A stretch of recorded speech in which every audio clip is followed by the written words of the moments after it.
Đây là Trung Quốc, nền kinh tế số 2 thế giới với thị trường nội địa hơn 1,4 tỷ người.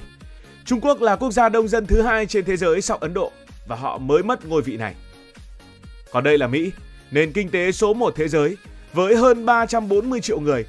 Mỹ ít dân hơn Trung Quốc nhưng giàu mạnh hơn về kinh tế và thịnh vượng hơn về đời sống. Ngày nay, họ một lần nữa lại bước vào cuộc chiến nóng bỏng dù cách nhau cả một đại dương mênh mông. Đó là cuộc chiến thuế quan. Cuộc chiến giữa hai cường quốc có thể ảnh hưởng đến cả thế giới. Trung Quốc tuyên bố đáp trả đến cùng sau khi Mỹ đánh thuế lên đến 104% lên hàng hóa Trung Quốc. Không thể tin nổi, 104% lên hàng hóa Trung Quốc. Điều đó có nghĩa là hàng hóa Trung Quốc sẽ đắt hơn gấp đôi, gửi đi thông điệp rõ ràng họ không khoan nhượng. 50% hoặc 34% chắc chắn chưa phải là con số cuối cùng trong cuộc chiến tranh thương mại giữa Mỹ và Trung Quốc. Đây cũng không phải là cuộc tranh cãi nhỏ giữa hai quốc gia, mà là một trận chiến kinh tế, một trận chiến địa lý, một trận chiến về ý chí với tầm vóc ảnh hưởng đến hàng tỷ người trên toàn cầu.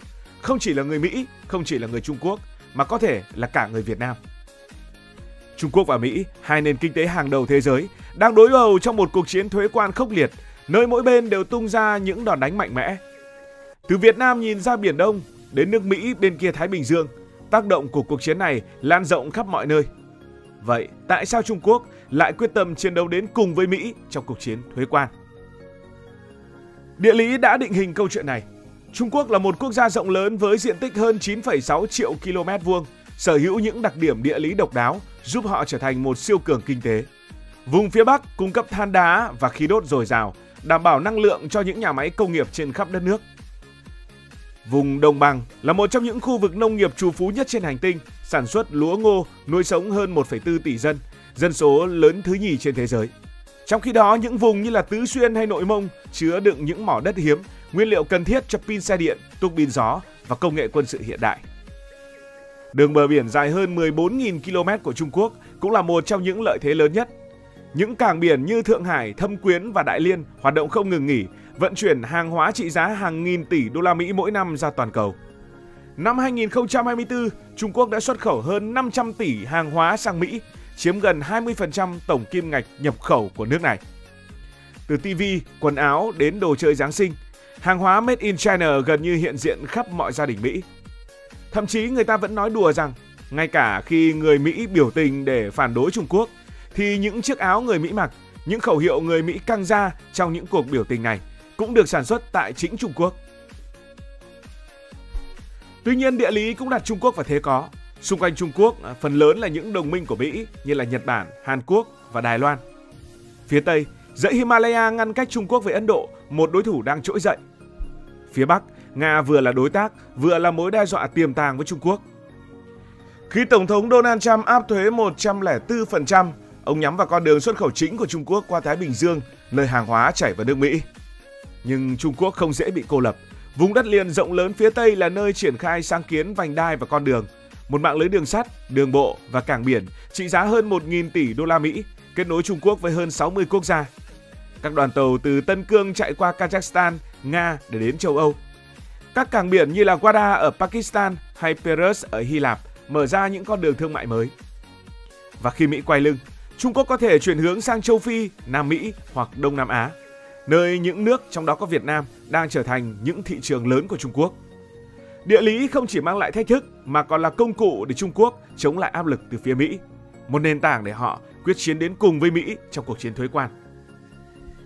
Nói cụ thể hơn về kinh tế, Trung Quốc là nền kinh tế lớn thứ hai trên thế giới với GDP đã vượt 18.000 tỷ đô la Mỹ vào năm 2024. Họ sản xuất 30% hàng hóa công nghiệp toàn cầu, từ thép ở Hà Bắc, xe điện ở Quảng Châu, chip bán dẫn ở Thượng Hải. Các nhà máy ở Thâm Quyến và Quảng Đông cũng hoạt động liên tục, sản xuất hàng triệu sản phẩm mỗi ngày với chi phí thấp nhờ lao động giá rẻ và cơ sở hạ tầng hiện đại. Đây là lý do hàng Trung Quốc đang thống trị thị trường Mỹ. Từ những chiếc áo phông chỉ giá khoảng 10 đô la Mỹ ở Walmart cho đến những chiếc TV khoảng 300 đô la Mỹ đang được bán ở Best Buy.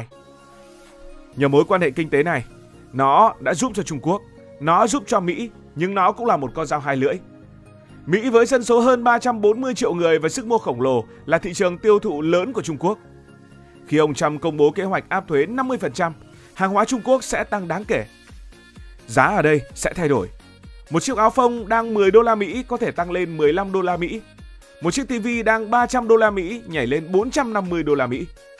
Điều này buộc những người tiêu dùng Mỹ phải tìm nguồn hàng thay thế, gây thiệt hại lớn cho các nhà máy Trung Quốc. Đặc biệt ở Quảng Đông, nơi sản xuất đến 60% đồ chơi Giáng sinh toàn cầu, hàng ngàn công ty sẽ phải đối mặt với nguy cơ mất đơn hàng và phá sản. Tất nhiên là Trung Quốc không đứng yên chịu trận. Họ nói rằng họ sẽ áp thuế 34% lên toàn bộ hàng hóa Mỹ, nhắm vào những mặt hàng chủ lực của nước Mỹ. Ví dụ như là đậu nành chẳng hạn, hay là dầu mỏ, hay thậm chí là cả máy bay.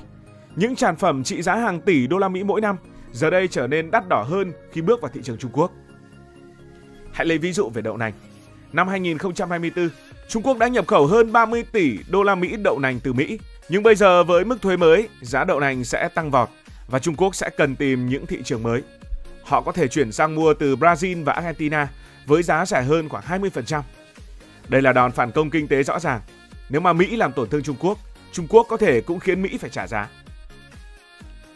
Tuy nhiên, một câu hỏi lớn được đặt ra. Tại sao Trung Quốc lại không chọn cách nhượng bộ như nhiều quốc gia khác để tránh tổn thất mà họ quyết chiến đến cùng? Câu trả lời nằm ở thị trường nội địa khổng lồ với hơn 1,4 tỷ dân. Từ năm 2020, chính sách tuần hoàn kép của Chủ tịch Tập Cận Bình đã thúc đẩy tiêu dùng nội địa và giảm phụ thuộc vào xuất khẩu. Chính sách này nếu mà Việt hóa có thể nói một cách đơn giản là người Trung Quốc sẽ ưu tiên sử dụng hàng Trung Quốc. Những thương hiệu như là Huawei, Xiaomi, BYD, Haier được trợ cấp mạnh mẽ để chiếm lĩnh thị trường trong nước. Và khi Mỹ áp thuế, Trung Quốc chuyển hướng biến hơn 1,4 tỷ người dân của mình trở thành những người tiêu thụ trực tiếp.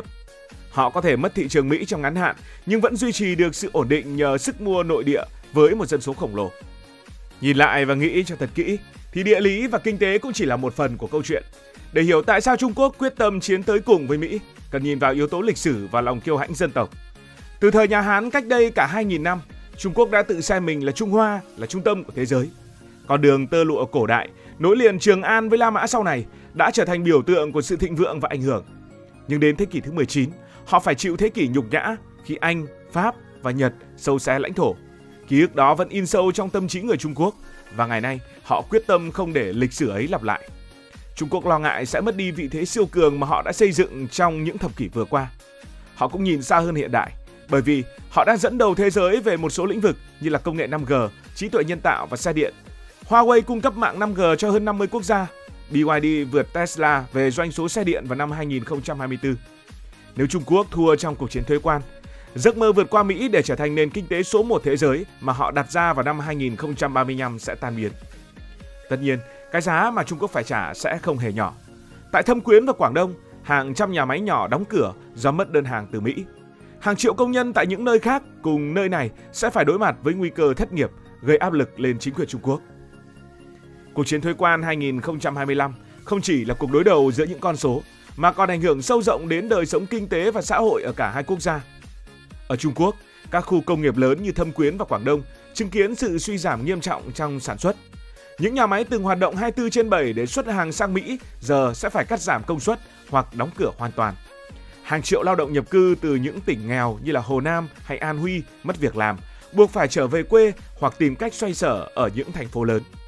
Chính quyền Trung Quốc sẽ phải tăng chi tiêu công để hỗ trợ việc làm, nhưng áp lực lên ngân sách vẫn là rất lớn. Không chỉ Trung Quốc chịu áp lực, ở Mỹ tác động cũng rõ rệt. Các bang nông nghiệp của Mỹ sẽ chịu thiệt hại nặng khi Trung Quốc chuyển sang mua đậu nành và ngô từ Nam Mỹ. Đó chỉ là những ví dụ rất nhỏ. Người tiêu dùng Mỹ cũng cảm nhận được hậu quả.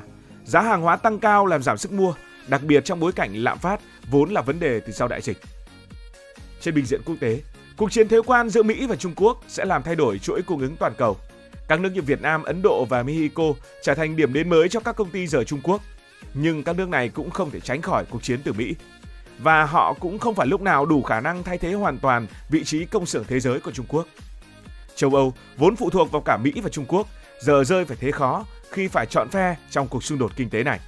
Tất cả cho thấy một thế giới đang bị chia rẽ bởi những ranh giới thương mại mới. Một cuộc chiến mà còn khốc liệt hơn cả chiến tranh bằng đạn dược hay tên lửa. Cuộc chiến thuế quan 2025 là trận đấu giữa hai gã khổng lồ với những thế mạnh riêng. Mỹ có lợi thế từ hai đại dương bao bọc, từ thị trường tiêu dùng khổng lồ và sức mạnh của đồng đô la, đồng tiền dự trữ toàn cầu. Trung Quốc sở hữu một lục địa rộng lớn, một dây chuyền sản xuất vô song và dân số hơn 1,4 tỷ người, tạo nên nền kinh tế đáng kinh ngạc. Địa lý mang lại cho Trung Quốc khả năng đối đầu nhưng cũng đặt họ vào những thế không thể lùi bước. Kinh tế là vũ khí, lòng kiêu hãnh là động lực và là tương lai của cả hai quốc gia đang bị thử thách.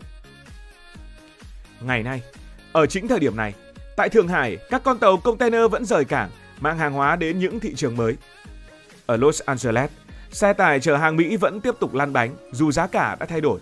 Cuộc chiến này chưa có hồi kết. Trung Quốc quyết chiến đến cùng vì họ tin rằng với địa lý và kinh tế trong tay, họ có thể khiến đại bàng Mỹ chùn cánh.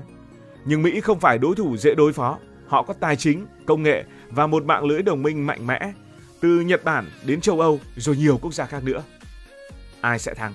Con rồng Trung Quốc với sức bền và ý chí thép hay đại bàng Mỹ với móng vuốt sắc bén và tầm nhìn toàn cầu? Câu trả lời phụ thuộc vào những diễn biến tiếp theo trong năm 2025. Nhưng một điều chắc chắn, cuộc chiến thuế quan này sẽ định hình lại thế giới mà chúng ta đang sống, từ chuỗi cung ứng đến cách mà chúng ta mua sắm hàng ngày. Cảm ơn vì đã quan tâm theo dõi câu chuyện này. Nếu cảm thấy thú vị, bạn có thể nhấn nút đăng ký kênh, bật chuông thông báo và chia sẻ. Còn bây giờ thì xin được nói lời chào tạm biệt. Cảm ơn các bạn đã dành sự đồng hành cùng Hải Thanh Story đi qua những vùng đất, khám phá những điều mới.